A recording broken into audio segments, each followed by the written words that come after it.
Is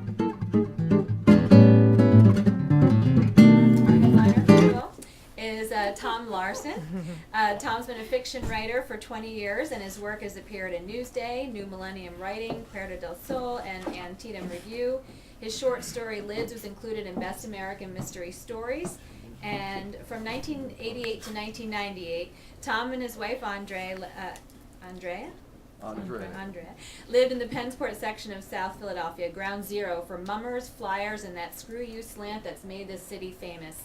For tall tales and wacky characters, there's not a zip code that can touch it. So please help me welcome Tom.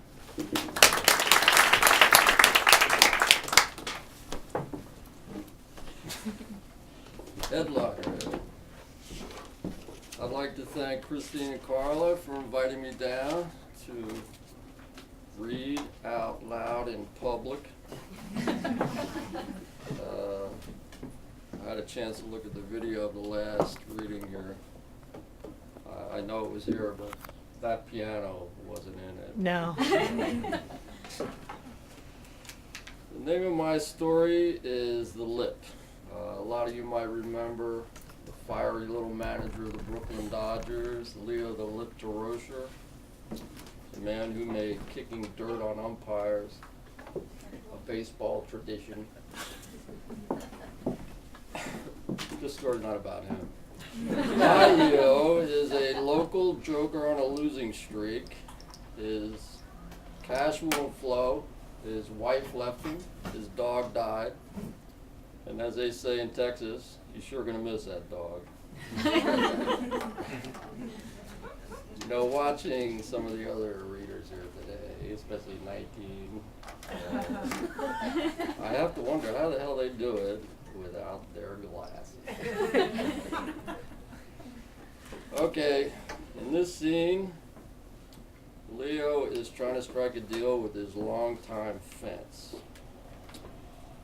And this is going to be short. I didn't know I could have read so much. Okay, Benny was waiting for him at the diner. The Sheik, Julie called him in reference to the do, jet black and raked back like it was painted on. Not a good look for Benny, nearing 60 and putting on the pounds. Where you been? He hiked his eyebrows. I'm on a schedule here. What schedule? Leo checked the clock. The tit bar thrown open for hours. Yeah, that's funny. Sit down, would you? I got a kink. Benny rubbed his neck. Maybe you should give the girls a break. A while, Leo slid into the booth. Everything in moderation, eh, Sheik? Not that it's pathetic or anything. I just thank God I lived to see the day. You only go around once, kid. Tell me a better way to spend the time. Leo smiled. Well, it's good you found your niche. Tell me you got plasma, Leo. What I got is ceiling fans. Top of the line, in the box. Benny's eyebrows shot up higher. Everything was eyebrows with the Sheik. What the fuck am I gonna do with ceiling fans? What about the TVs? Leo tapped his pudgy hand. Next time, Benj. This time it's ceiling fans. Jesus, Leo. Tell me it ain't down to that. It's down to that, Benny. Leo flapped his hand around. Hey, it beats scalping tickets, right? The Sheik sat there staring off. I don't know what happened. What the fuck happened? Prosperity, Benny, Leo shrugged. It's a socio-economic thing.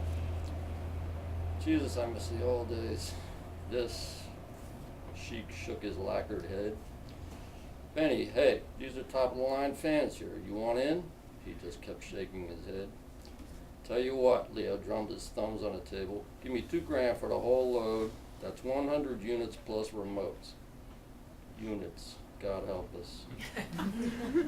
I can deliver them or you can come pick them up. Your call. The Sheik heaved a sigh and reached in his jacket. Leo waited, but the hand just stayed there. Look at you, the old crook laughed. Reminds me of that scene in the movie where the guy reaches for his wallet and pulls out his gun.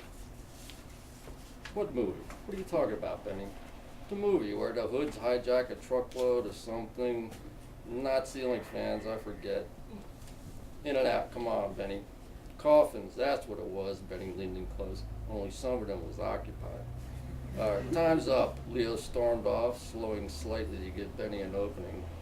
When the bastard declined, he pushed through the door, crossed the lot to the black SUV.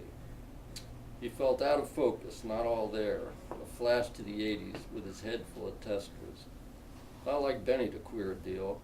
She could move broken glass, and at the low ball price, he had to know that Leo was desperate. What was it with the old guys they got so goofy? The problem was, who else can you go to?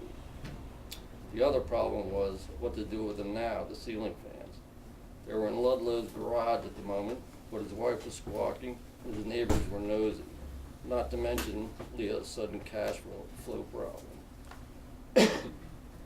He watched Benny through the window, willing him to change his mind.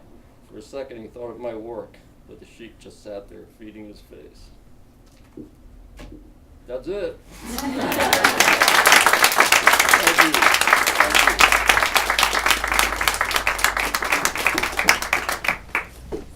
You can read all of Tom's story in the April online edition of the magazine, so you have to Yeah. wait just a little bit. Yeah, I was going to announce that all of these pieces can be found on our website, philadelphiastories.org.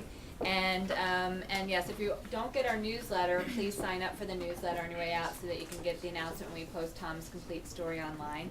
We have just a handful of open mic folks here, and if we could limit the readings to about 3 minutes, that would be great. Is Brian